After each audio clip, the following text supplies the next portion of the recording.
জয় নিতাই, জয় গৌর, জয় জগন্নাথ। তো 29শে জুন 2026 সোমবার আসছে স্নান পূর্ণিমা বা জগন্নাথের স্নানযাত্রা। কিভাবে বাড়িতে জগন্নাথের স্নানযাত্রা পালন করব এবং কি কি বিধি আছে, কোন মন্ত্রের দ্বারা অভিষেক করব, কিভাবে অভিষেক করব, কি কি সামগ্রী দিয়ে অভিষেক করব, যদি বাড়িতে জগন্নাথ বিগ্রহ না থাকে তাহলে কিভাবে অভিষেক করব, বা সবাইকে কি স্নানযাত্রা পালন করা বাধ্যতামূলক, এবং এই স্নানযাত্রার পর যে তার পরবর্তী 15 দিনের জন্য জগন্নাথ অনসরকালে চলে যান, সেটার উদ্দেশ্যটা কী বা সেটার মাহাত্ম্য কী, সেই সমস্ত কিছু নিয়ে এই ভিডিওতে আলোচনা করার চেষ্টা করব। পুরো ভিডিওটা অবশ্যই দেখবেন, আর চ্যানেলে নতুন হলে চ্যানেলটি সাবস্ক্রাইব করে পাশে থাকবেন। তো প্রথমেই এই বছর স্নানযাত্রা পড়ছে 29শে জুন সোমবার, আজ শনিবার, এবং আর দুদিন পরে স্নানযাত্রা বা দেবস্নান পূর্ণিমা। তো প্রথমেই বলি, এই দেবস্নান পূর্ণিমা বা স্নানযাত্রা কেন অনুষ্ঠিত হয়।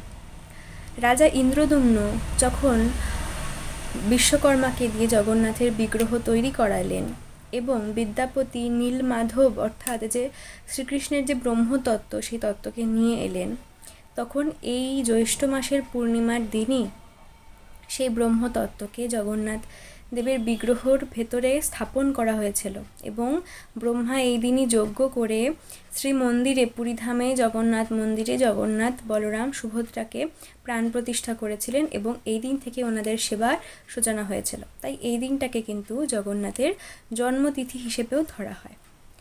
তাই ভক্তের কাছে এই দিনটা খুব মহিমান্বিত। শ্রী রূপ গোস্বামী পাদের ভক্তি রসামৃত সিন্ধু গ্রন্থে বলা আছে যে আমরা যদি ভক্তিপথে অগ্রসর হতে চাই তাহলে জন্মাষ্টমী, রাধা অষ্টমী, স্নানযাত্রা, রথযাত্রা, এই সমস্ত উৎসব আমাদের বাড়িতে অবশ্যই পালন করা উচিত। তাই আমাদের যাদের সামর্থ্য আছে, ভগবানের কৃপায় আমরা যারা করতে সামর্থ্যবান, তারা অবশ্যই এই অনুষ্ঠানগুলো বাড়িতে পালন করার চেষ্টা করব। এতে ভগবানকে আনন্দ দেওয়া হবে, ভগবানকে সুখ দেওয়া হবে। তো এবার আসি যে এই স্নানযাত্রায় আমরা কিভাবে জগন্নাথের অভিষেক করব। প্রথমে পঞ্চামৃত তৈরি করব। দুধ, দধি, ঘৃত, মধু এবং শর্করা মিশিয়ে পঞ্চামৃত তৈরি করব, এবং এবং জলও রাখবো, নর্মাল জল। কিন্তু যেটা মূল বিষয় এই স্নানযাত্রা, সেটা হলো যে এই স্নানযাত্রার দিন স্নান করেই কিন্তু জগন্নাথদেব অসুস্থতার লীলা শুরু করেন। কেন?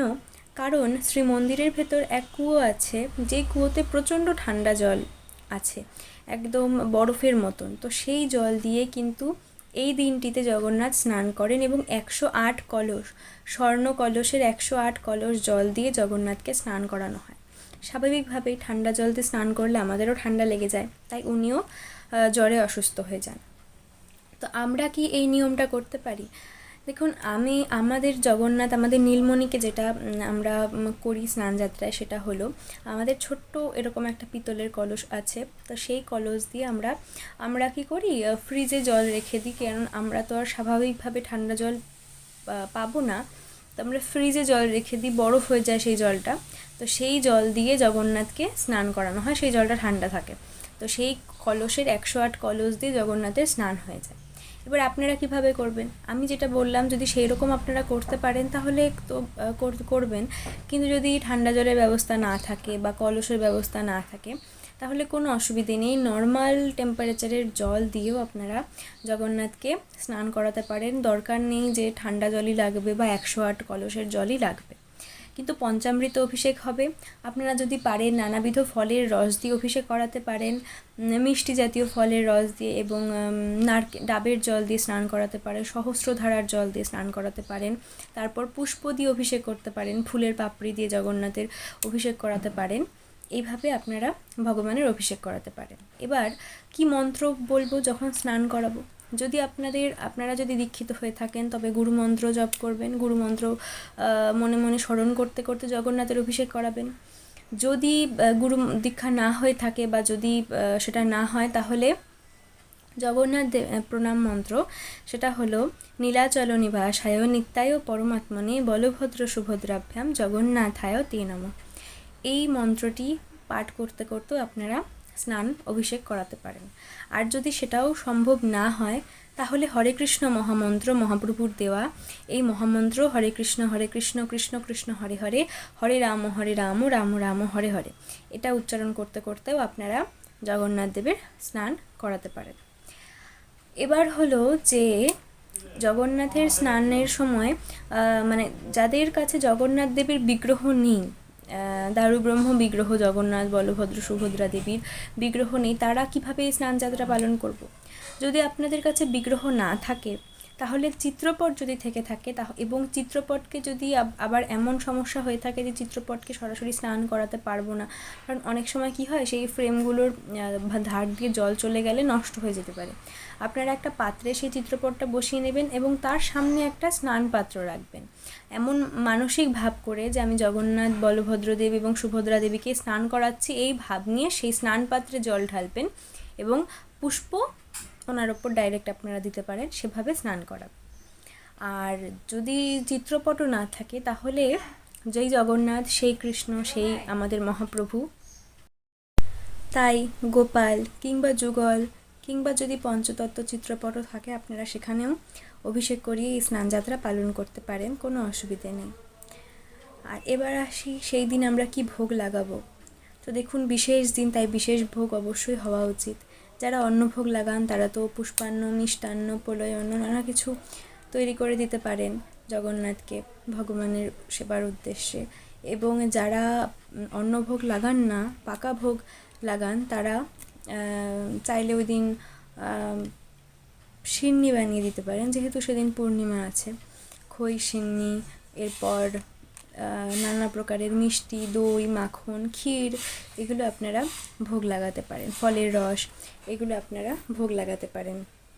এবার আসি সেই বিষয় নিয়ে যেটা নিয়ে সবারই একটা কৌতুক থাকে, যে কেন জগন্নাথ এই 15 দিনের জন্য নিভৃতে চলে যান, কাউকে দর্শন দেন না, কি করেন তিনি এই সময়, বা কেন তিনি এই 15 দিনের জন্য বলা হয় যে তিনি অসুস্থ হয়ে যান, ওনার জ্বর আসে।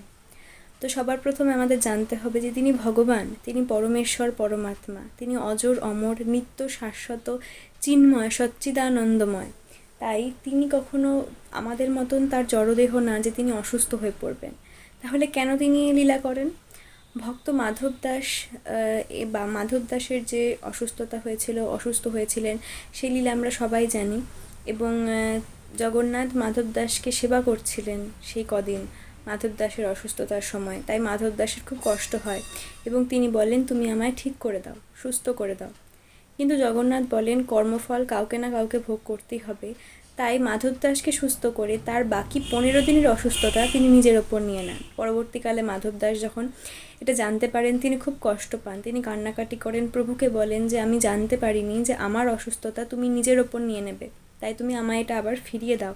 কিন্তু জগন্নাথ বলেন যে না, এই লীলা আমি মূলত করলাম কারণ এই 15 দিনের জন্য প্রতি বছর স্নানযাত্রার পর এবং রথযাত্রার আগের এই 15টা দিন আমি আমার প্রত্যেক ভক্তের শারীরিক কষ্ট, অসুস্থতা নিজের ওপর নেব এবং তাদেরকে সুস্থ করব, আরোগ্য করব। তাই কৃপাময় জগন্নাথের এত কৃপালু, তার কৃপার ব্যাখ্যান করা সম্ভবই না। তিনি কলির ঠাকুর, আমাদের মহাপ্রভুর প্রাণধন, তাই আমাদেরও প্রাণের ঠাকুর। তাই আমরা খুব আনন্দের সাথে এই স্নানযাত্রা পালন করব, ওনাকে খুব সুন্দর করে অভিষেক করাবো, এবং তারপর 15 দিন পর তো রথযাত্রা, সবচেয়ে বড় উৎসব সনাতনীদের, সেটাও আমরা খুব আনন্দ, প্রত্যেক সনাতনীকে উচিত যে ছোট রথ হোক বড় রথ হোক সেটা বড় কথা নয়, নিজের জগন্নাথকে নিয়ে ওই দিন রথযাত্রা করার সবার উচিত। রথযাত্রার মাধ্যমে আমরা ভগবানকে আনন্দ তো দিই, ওনাকে ভ্রমণ করিয়ে আনন্দ তো দিই, এবং এই রথের দড়ি ধরে যে একবার জগন্নাথকে ভ্রমণ করাবে, ওনাকে, সেই ব্যক্তিকে 84 লক্ষ জনই এই চক্র ভ্রমণ করতে হবে না, ভগবান নিজে এটা কথা দিয়েছেন। তাই আসুন সবাই এই স্নানযাত্রা এবং রথযাত্রা খুব আনন্দের সাথে পালন করি। এই ভিডিওটি এখানেই সম্পন্ন করছি। ভিডিওটি যদি আপনাদের একটু উপযোগী হয়ে থাকে, যদি একটু কাজে লেগে থাকে, তাহলে অবশ্যই চ্যানেলটি সাবস্ক্রাইব করে ভিডিওটি লাইক করে পাশে থাকবেন এবং কমেন্ট করে জানাবেন যদি আপনাদের কোনো প্রশ্ন থেকে থাকে। দেখা হচ্ছে পরবর্তী ভিডিওতে। জয় নিতাই, জয় গৌর, জয় জগন্নাথ।